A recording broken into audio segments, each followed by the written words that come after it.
What is going on, everybody? Welcome back to the off-season franchise with the Chicago White Sox. If you've been following along, I do call it a off-season franchise because it is currently the Major League Baseball off-season, and we are eagerly awaiting MLB the Show 24.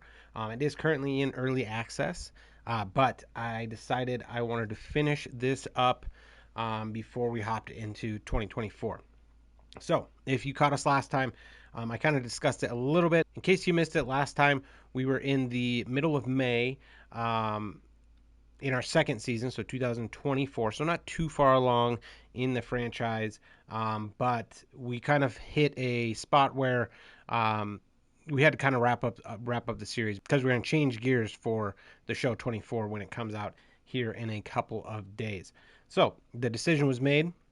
I would go ahead and just kind of play along off camera, and then we would summarize exactly kind of what went down, with the season. So, and kind of what we're going to do today is we're going to take a look at that, and then we're going to take a look at our outlook moving forward. So, just kind of play crystal ball a little bit and kind of see. But if you're looking at the screen, you kind of see where our team is at now. It is significantly better. We started the franchise at, I believe, 28th overall in the overall rankings.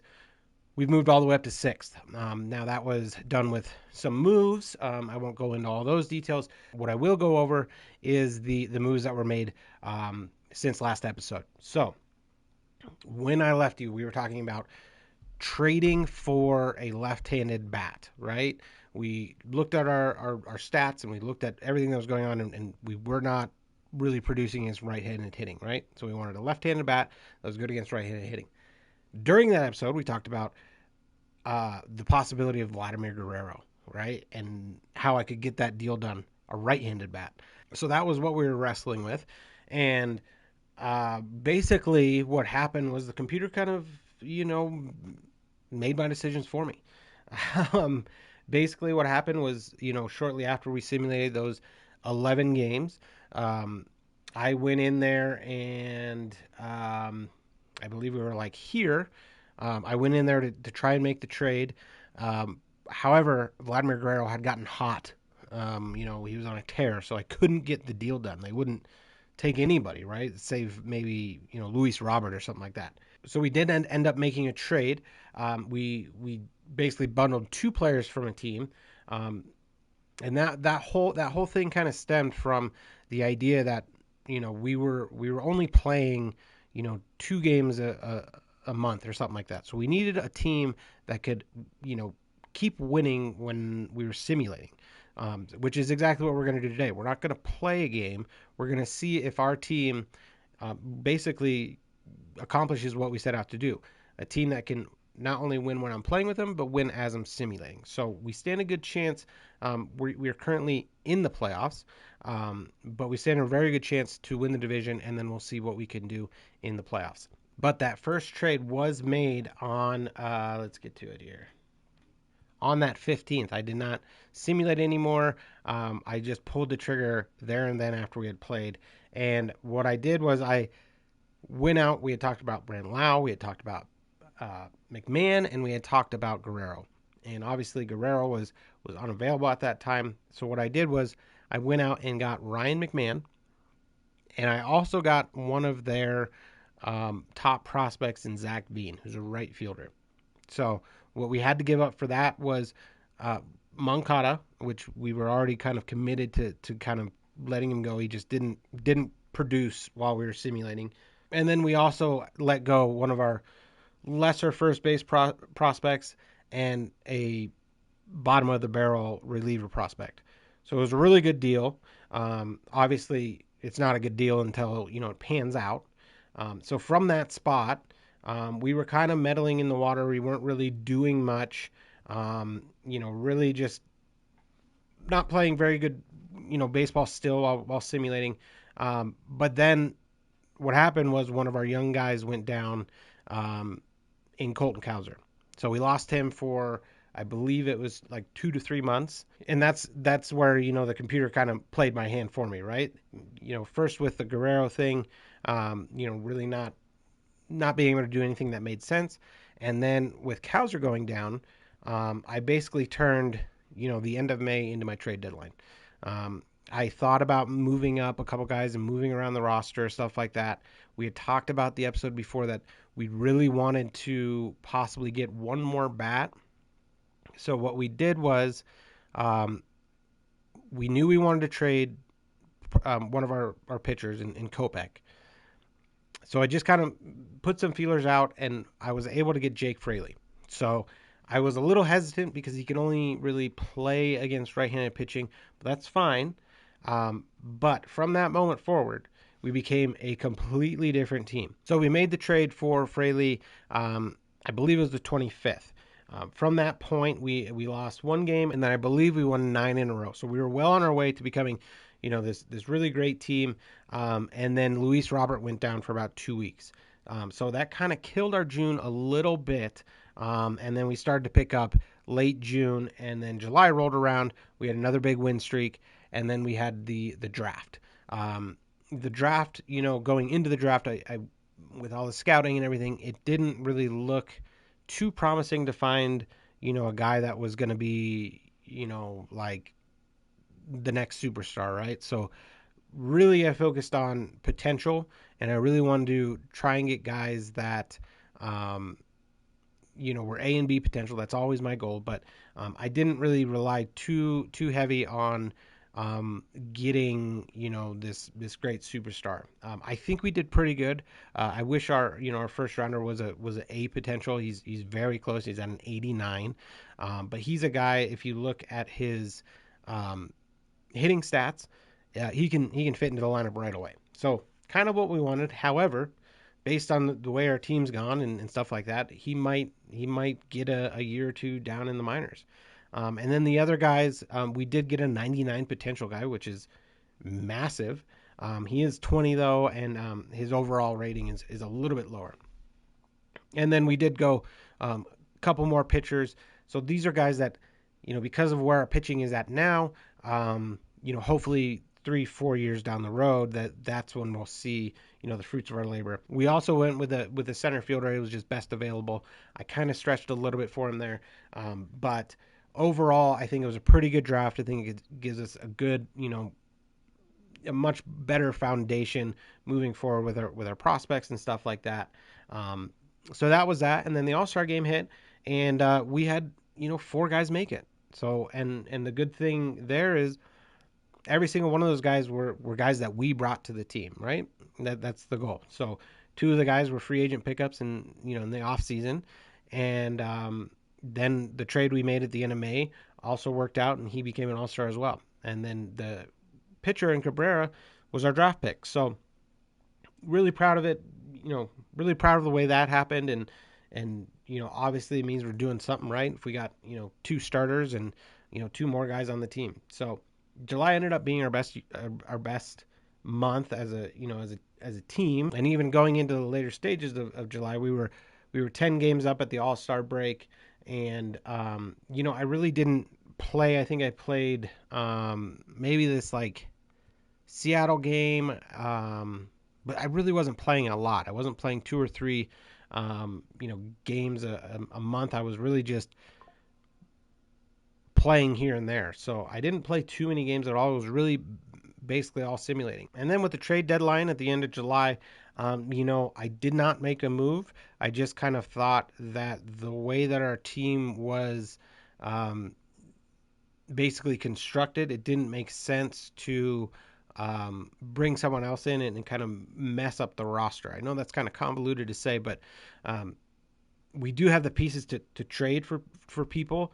But the guy I needed would be so limited in his role, it didn't really make sense to give up one of our guys to do that. So it would have been somebody like Eloy Jimenez, and we would have gotten a guy that only hits against left-handed pitching and would likely be a DH. There really wasn't a left fielder out there because Fraley's only playing against right-handers. So it just didn't make a lot of sense. And I could have also traded maybe for some prospects, but again, then we're losing, one of our components to our roster that we don't necessarily want to lose just yet. So we kept it as is, and I can show you quickly, since the trade deadline came and went, these were the trades that we ended up doing. So you can see here on the 15th, McMahon and Zach Veen for Moncada, Remillard, and Gil Luna. So like I said, those other guys really weren't much. And then Kopech was the other guy included in that trade. We knew we wanted to trade him. Tanner McDougal was a little bit of like a prospect. I think he was a C, but I think he was at like a 70. So that was probably the hardest thing to let go of, but it was out of necessity, right? Like I said, the computer kind of forced our hand when our left fielder went down, and then on top of that, we had Rafaela, who really wasn't producing. So after that, it was all pretty much gravy. Like the rest of the year, just August went well. The only thing that was kind of surprising was we were like 3.5 games up at the All Star break, and then we played better baseball, and we were only 1.5 games up. So Detroit got super hot, and then come September, they fell off the table, and we were able to kind of really get to a spot where if you see that there, the Tigers are 6 out, and then we're up 3 with 3 to play. So that's where we're at now. We'll go over kind of the overall progression of the team once we get through this, but I think we did a great job kind of constructing the team, especially since we kind of, you know, pushed our deadlines up a little bit, so to say. We didn't slow play the team. We really went for it right away, and I think it worked out well. So if you look at this right-handed against right-handed lineup, I think it's pretty good. You can see kind of how good our team is doing, right? Everybody is kind of, you know, pretty close to 300. They've kind of slumped at the end of the year, but there was a time there where we were in the middle of September, and there was a lot of guys flirting with 300. But I mean, just look at what Fraley put together: 30 home runs, which is a career high. He has 89 RBIs right now. Lux had 25 home runs as a leadoff hitter. I mean, we just crushed the ball. 25 home runs, 34, 93 ribs, 28 home runs by McMahon. I mean, we just got the best out of the players that we acquired, right? Teoscar Hernandez, 30 home runs, 90 RBIs. Nomar, our rookie, he was probably the weakest link on our team as far as the starters goes in this lineup here. And then really the biggest surprise, I think, was within our team was Andrew Vaughn. He when we talked last episode, he was on the outs, right? He was the guy we were going to trade because there was 3 guys battling for a DH spot and he wasn't going to make it. Well, after we simulated, he just kind of took off and didn't really slow down. Hitting 304, 19 home runs, 55 RBIs. I mean, that's more than I needed, out of him. Our left-handed, this is kind of where the trade deadline would have came in. Our left-handed, roster was a little bit sketchy towards the bottom. Eloy Jimenez just didn't really ever get it going. He's hot now, which is good because we're going in the playoffs. But he was kind of struggling the whole year. And then Corey Lee, we were kind of playing him just to kind of get his reps, so to say. And then this is where we would have probably traded for somebody, is that left field spot. And 2, we had talked about playing Cowser and playing Rafaela and really trying to get them better so that way they're permanent guys in left field. They were clearly, the guys that were struggling the most on the team, which is why I thought about maybe trying to go out and, get another left fielder, because we got the one to kind of take Cowser's spot against right-handed pitching. And then I thought about maybe getting another one or maybe getting kind of a utility guy. But again, it didn't fit the team, because if we take one guy out, then you got to move, a whole bunch of other guys around. But overall, very happy with the team, especially, how they fared, with that. Our pitching wasn't as good as expected, but they got better, right? So that was kind of where, we were going with that. Cisa at over 200 strikeouts. May 176 ERA is a little high, but all pretty good. Bayo, had the best ERA out of everybody. and then Shell would probably be the guy on the out at this point. But overall, you can see why we're the sixth best team in the league right now. So why don't we get to it? Let's try and simulate some games, see where we end up in the playoffs, see if it translates to the playoffs, and then we'll kind of discuss what's moving on in the next phase, or if there were to be a next phase. So let's just go ahead and go. I think if we win this game here, we won the division. So we'll just double check, make sure. So that clinched the division. So love one more win out of the next two. There we go. So now we can say we went from a 90 loss season to a 90 win season. So that's pretty impressive. What we can do now is kind of, we'll look at this real quick. So we got the 2 seed. So I mean, from getting, having such a bad record that we went from having the number 1 overall pick to having the 2 seed in the playoffs. I mean, that's pretty impressive. So, we did well there. What we can also kind of look at now is if we had anybody. Well, let's see, league leaders. Dylan Cease, shutouts, 5. So that's it. That's okay. That's not where I wanted to go. Let's see if anybody was close to awards. So most valuable player, didn't have anybody in the top 3. Cy Young also not. But again, our pitching is, we said at the get-go that they're kind of a work in progress. We can take a look at that in a little bit. Batting title, we didn't have a guy, kind of in that discussion.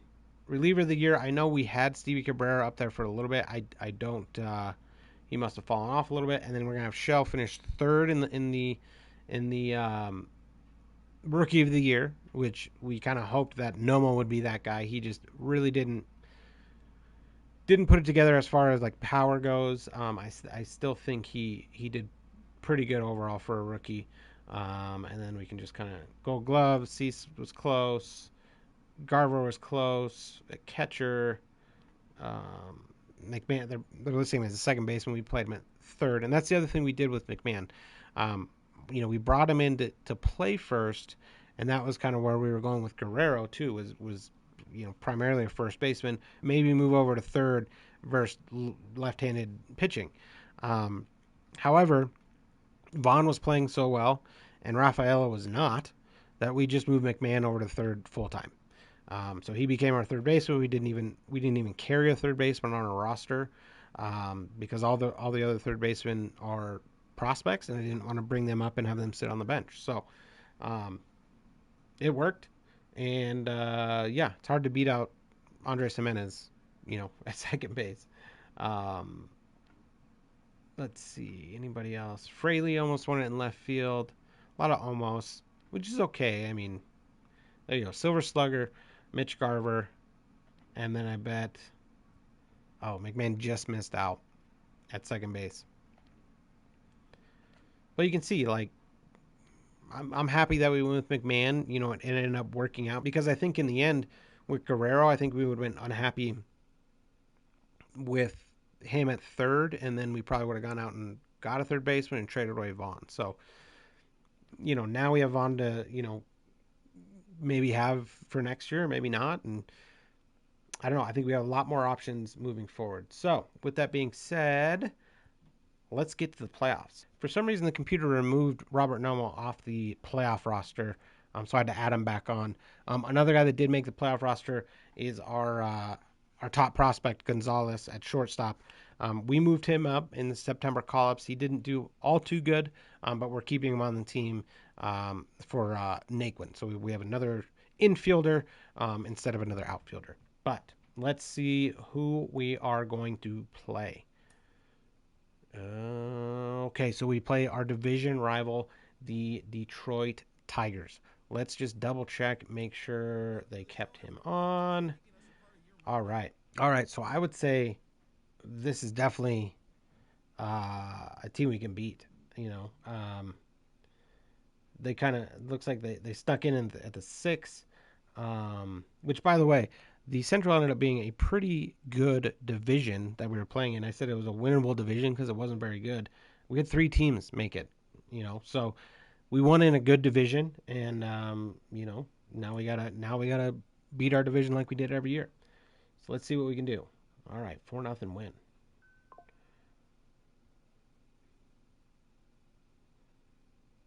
One more, baby. One more. Come on.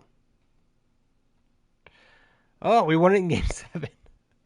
American League Division Series. We're taking on the Rangers in the American League Championship Series. Okay. All right. So now we are on to the Championship Series. Loss. Loss. Come on. Turn around here at home. Win. Win. Win 3 at home. Come on, baby. Win 3. Oh. All right. We're down to our last gasp.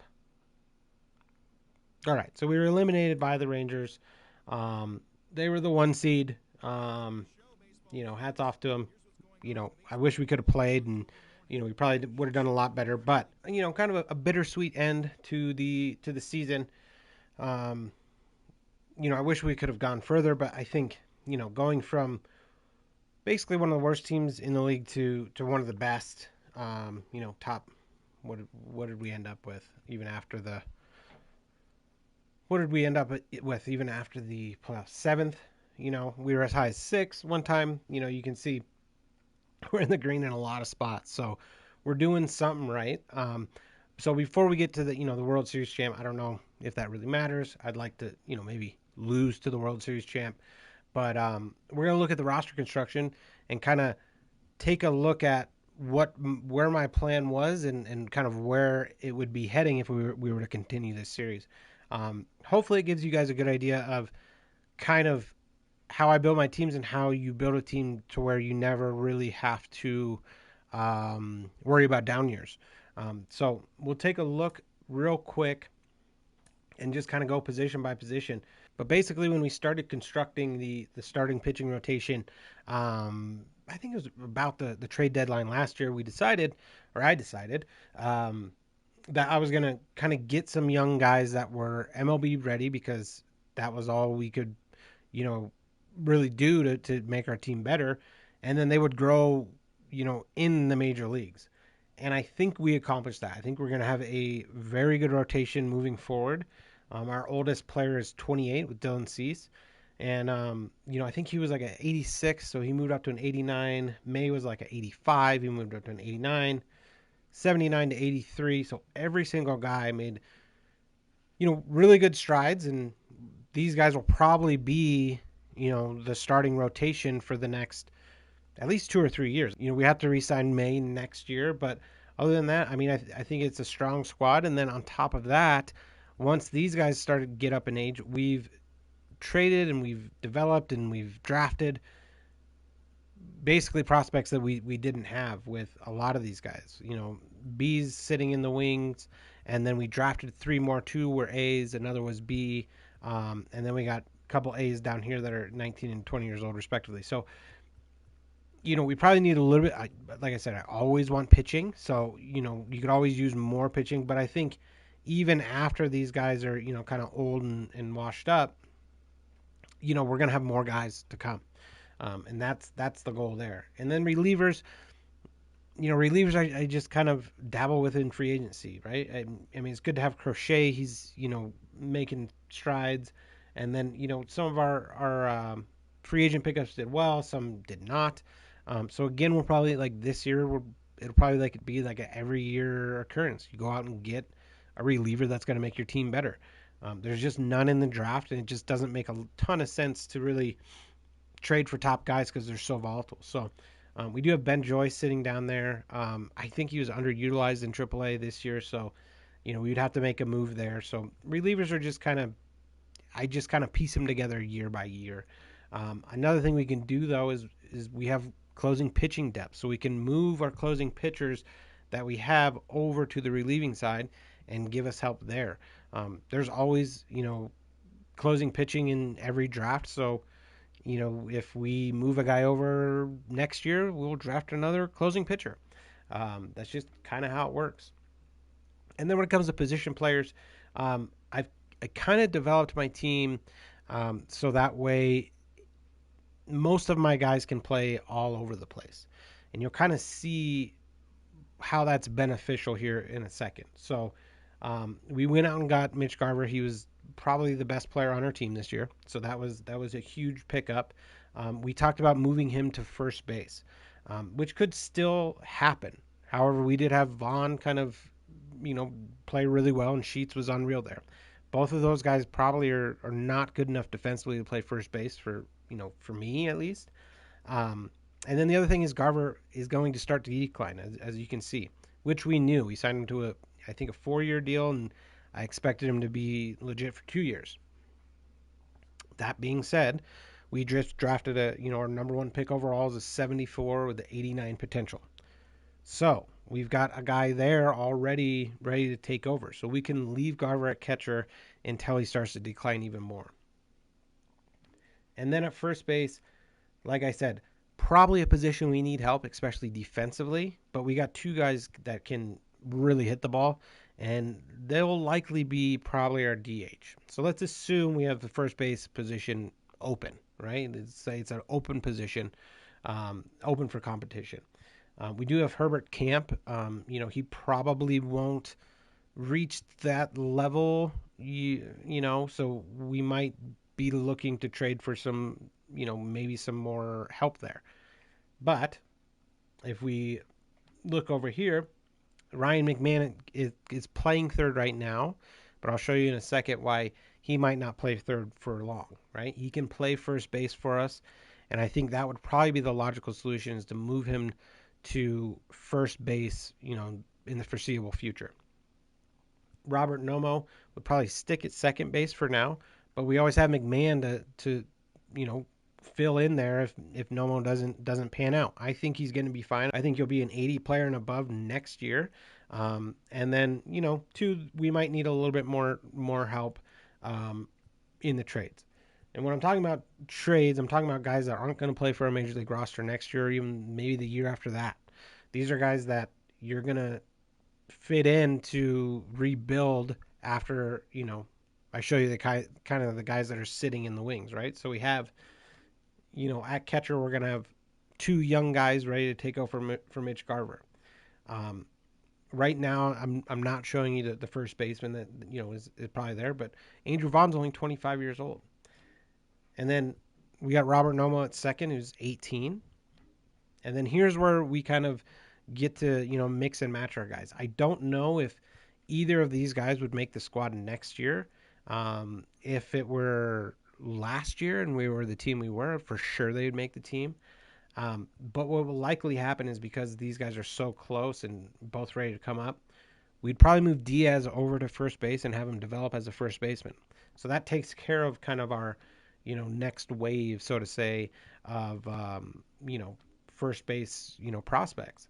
And then Montgomery will be waiting in the wings to, kind of take over, at the third base spot. So you're probably saying, like, who's going to play third base then? If McMahon's moving to, first, well, what we had planned on in the beginning, right?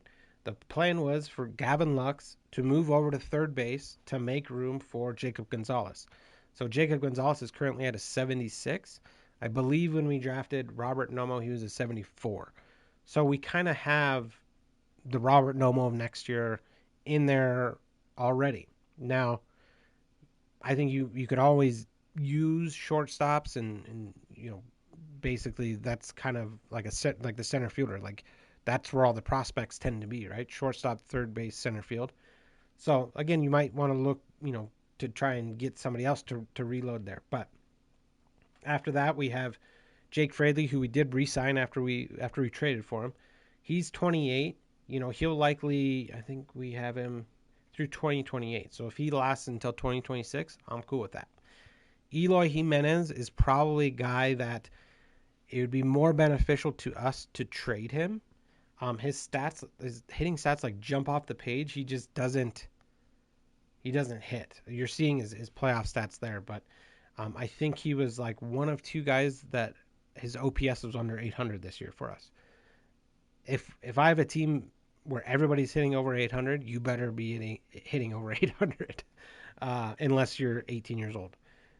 So we have him, and then we have Daniels, rapidly shooting up, the ranks there. So, we have our left fielder of the next couple years, and hopefully of their future coming up. And then center fielder, Luis Robert. I mean, that's the staple of the team, right? Him and Cease. And we traded for Rafaela and Kauser. Those are two guys that are still work in progress. Unfortunately now, one of those guys is either not going to make the team or might get traded, just because Fraley came in and showed out. I mean, he was unreal for us. So, you have to decide what you're going to do there. It's always good. Rafaela can play all over the place, and then Kauser can play third as well. But then we got Teoscar Hernandez, who again probably is going to start declining here in the next year or two. But then we have Zach Veen waiting in the wings, right? So that's kind of the idea, at least my idea, is you have guys that are ready and waiting to play and make the playoffs right now, right? Like I didn't talk about, other than Jimenez, really. Everybody else can stay on the team. We have the exact same team as last year. And then we also have guys coming up to where if one guy's not producing, you always trade and kind of go backwards, right? Say, okay, well, we're trading for 2 years down the road, or however you want to do it. If you want to trade for somebody that's, legit right now, the only problem with that is, like I'm showing here, is they're gonna start to decline, right? But I think in the infield, I think we can move a bunch of people around. I think we're fine there. And then, too, like I said, our prospects are so good, we're going to be good even after our starters leave. And if that isn't enough, if you don't believe me, just take a look at the top prospects, and you can see. So currently, right now, we have the seventh best team starter-wise, right? Now, Jacob Gonzalez is technically a prospect. He was just on the playoff roster. So add him to this list that I'm about to show you. So our current team is seventh best. And then if we go to top prospects, put in Jacob Gonzalez up there because he was top 4. So we have the top 4 prospects: number 7, number 16, number 20, number 24. I think that's it. So we have guys in the wings ready to take over. We also have guys that are ready to be traded too. So that was kind of my idea in constructing the team, was not only are you building to win it right now, because anybody can build a team to win right now, right? That's the easy thing to do. But in a franchise, you need to win year after year after year after year. Unfortunately, because the game MLB the Show is coming out, days this might get released on its release day. We're not going to continue going with this, but I would be excited to see 3 years down the road, all of those guys, or some of those guys, and some guys we trade for, to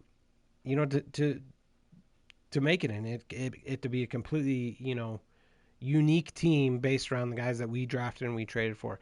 And I think too, like, free agency is going to roll around, and there's going to be guys that you just can't say no to, right? Like, there might be a second baseman to where, or a third baseman, where we say, oh, we have to completely, switch our team around. But we have the depth to be able to do that, and to be able to continue to trade for these prospects and just kind of interchange them, instead of trading all of our prospects for one guy, right? So we're trading the guys that we're starting for those guys, and then prospects.